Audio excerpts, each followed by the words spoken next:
Hello friends, welcome to my channel বৈদিক planet. কেমন আছেন আপনারা? আশা করি সবাই খুব ভালো আছেন, সুস্থ আছেন, শান্তিতে আছেন এবং যে যার নিজের জীবন আনন্দে অতিবাহিত করছেন।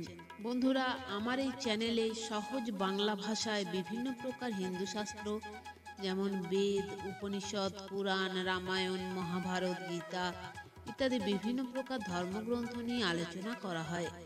আপনারা যারাই শাস্ত্রগুলি সম্বন্ধে জানতে ইচ্ছুক কিন্তু পড়ার জন্য সময় পান না, তারা এই চ্যানেলের ভিডিওগুলি দেখতে পারেন। তো বন্ধুরা, আজকে আমাদের আলোচনার বিষয় হলো বৃহৎ নারদীয় পুরাণ থেকে জীবের নিয়তি প্রসঙ্গে পশু হইতে মানব জন্মধারণ ও তাহার কার্য, যৌবন, বার্ধক্যাদি বর্ণন ও মৃত্যুর পরিণাম। প্রথম পর্ব। তো আসুন শুরু করা যাক। তবে সুত কহিলেন, শুন মুনিগণ, সুখ দুঃখ ফিরে সদা এ বিশ্বভুবন। কর্মপাশে নিয়ন্ত্রিত জন্তুগণ সবে, কর্মের ফল তার ভুঞ্জিতে হইবে। যেমন কর্ম যে বা করিবে সাধন, তাহার যেমন ফল পাইবে সেজন। ইহা বিধিবৎ হয় জানিবে অন্তরে, জীবের নিয়তি যাহা শাস্ত্রের বিচারে। মহা অবশ্যম ভাবি জানিবে নিয়তি, তাহার হস্তেতে কারো নাহি অব্যাহতি। নিজকৃত কর্মফল ভুগি জীবগণ, পুনরায় ইহলোকে করি আগমন। জন্ম তারা লয়ে আসি স্থাবরাদি কুলে, তাহার অন্যথা নাহি হয় কোনো কালে। বৃক্ষ গুল্মলতা তৃণগিরি আদি করি, স্থাবর নামেতে খ্যাত ইহা দিগে বলি। স্থাবরত্ব প্রাপ্ত হয়ে মুহূর্তের তরে, কহু নাহি সুখ ভোগ করিবারে পারে। প্রকৃতির প্রপীড়নে তারা নিরন্তর, কষ্ট পায় নানাবিধ সংসার ভিতর। ঝড় বৃষ্টি বজ্রাঘাত দাবানল আদি, নানাবিধ উপসর্গ নিরবধি উদি।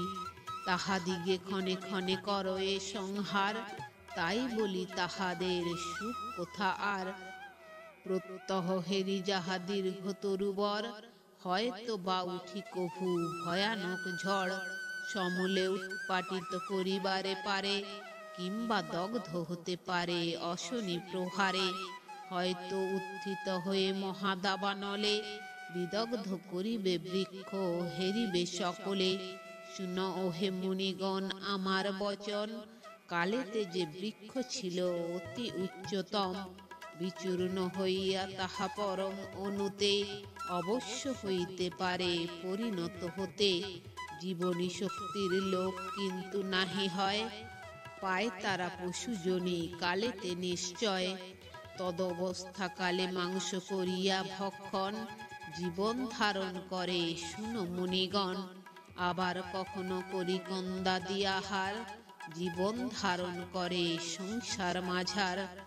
দুর্বল জীবের সদা প্রপীড়িত করে, জীবের অনিষ্ট করে হরিষ অন্তরে। ক্ষুধা তৃষ্ণা বসে তারা হইয়া কাতর, অপর জীবের ক্ষতি করে নিরন্তর। অতএব নানা দুঃখ তারা সবে পায়, অন্য জনি মাঝে পুনঃ জন্ম নিতে যায়। হয়ে অন্য জনিগত সেই জীবগণ, কভু বায়ু মেধা আদি করিয়া গ্রহণ। নানা দুঃখ কষ্টে তারা দেহপাত করে, গ্রাম্য পশুকুলে তারা জন্মে তারপরে। তাহাতেও তাহাদের সুখ নাহি হয়, তাহাদের স্বাধীনতা কিছু নাহি রয়।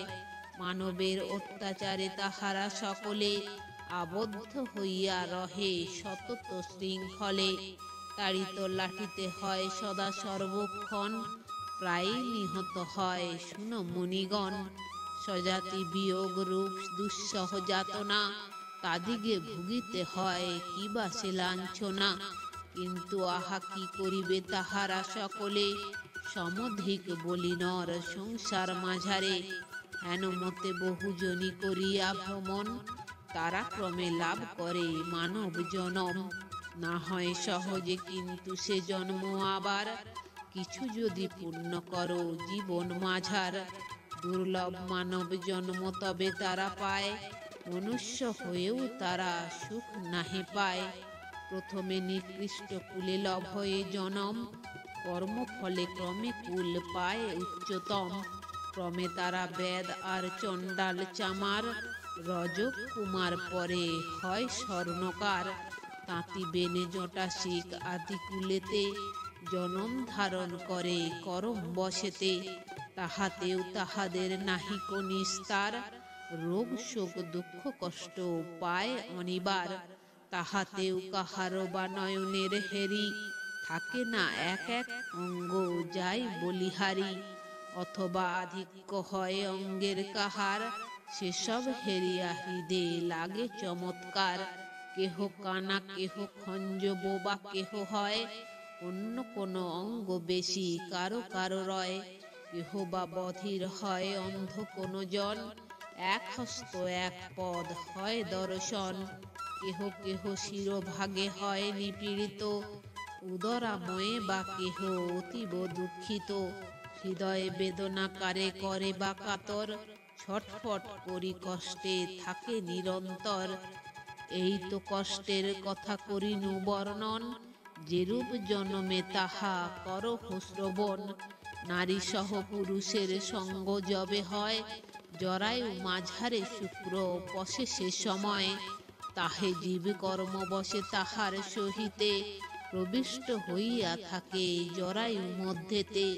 শুক্র ও শনি এই দুয়ের মিশ্রণে, গঠিত হইতে জীব থাকে ক্রমে ক্রমে। এরূপে জরায়ু কোষে লোহিতে জনম, পঞ্চম দিবসে হয় কলল সৃজন।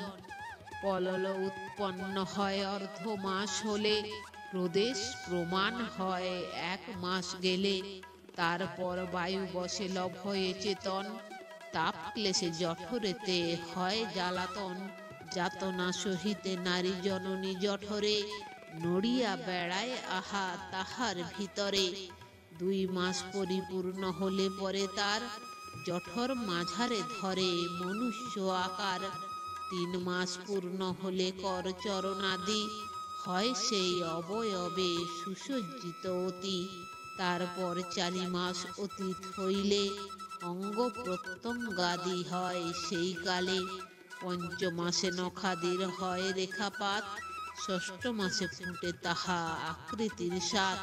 সূত্র হয় যেই কালে, চৈতন্যের স্ফূর্তি জন্মে তাহার শরীরে। স্বীয় নাভি সূত্রে শিশু হয়ে পুষ্যমান, অমেধ সূত্রেতে সিক্ত হয়ে অবিরাম। বন্ধীভূত হয়ে থাকে জরায়ু দ্বারায়, 8ম মাসেতে থাকে হেন অবস্থায়।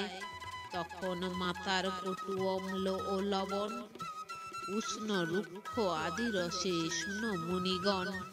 দহ্যমান হয় শিশু মহা কষ্ট পায়, বিচলিত হয় মন দুঃখের চিন্তায়। চিন্তায় আকুল হয়ে জননী জঠরে, অনুক্ষণ এই বলি অনুতাপ করে। হায় হায় মহাপাপী হতভাগা আমি, পূর্বজন্মে কত পাপ করেছি না জানি। পুত্র কলত্র আদির পোষণ কারণ, লোকের সর্বস্ব কত করেছি হরণ। কত লোক সর্বশান্ত আমার কারণে, হইয়া রয়েছে এবে বিষাদিত মনে। মোর তরে কত লোক পথের ভিখারি, হইয়াছে হায় আমি এবে কি বা করি। পরের রমণী কত করিয়া হরণ, তাদের হৃদয়ে শেল করিনু বিন্ধন। করিতেছি ফল ভোগ আজি যে তাহার, ভ্রমিলাম কত জনি কত শতবার। অদ্য আসি জন্মিয়াছি মানবের কুলে, তথাপি কষ্ট ভোগ হতেছে অন্তরে। জরায়ু বেষ্টিত আমি হইয়া সম্প্রতি, অন্তর দুঃখে বহিস্তাপে দহিতেছি অতি। কুকার্যের অনুষ্ঠান করি শত শত, পোষণ করিয়াছিনু দ্বারা পুত্র যত। শস্যকর্ম বসে তারা সকলে এখন, হায় হায় অন্য স্থানে করেছে গমন। জঠর যন্ত্রণা আমি ভুগিতেছি হেতা, আহা কত দুঃখ কষ্ট বিস্ময়ী ব্যথা। হায় হায় পৃথিবীতে যত দেহিগণ, ভীষণ বিষম দুঃখ করে যে ভুঞ্জন। পাতক জনিত হায় এই কলেবর, অতএব পাপ যেন নাহি করে নর। ভৃত্য মিত্র পুত্র দ্বারা আদির কারণে, কত পাপ করিয়াছি অতীত জনমে। জরায়ু বেষ্টিত হয়ে সেই পাপে আজি, বিষম দুঃখের নীড়ে রহিয়াছি মজি। তো বন্ধুরা, আজ এই পর্যন্তই।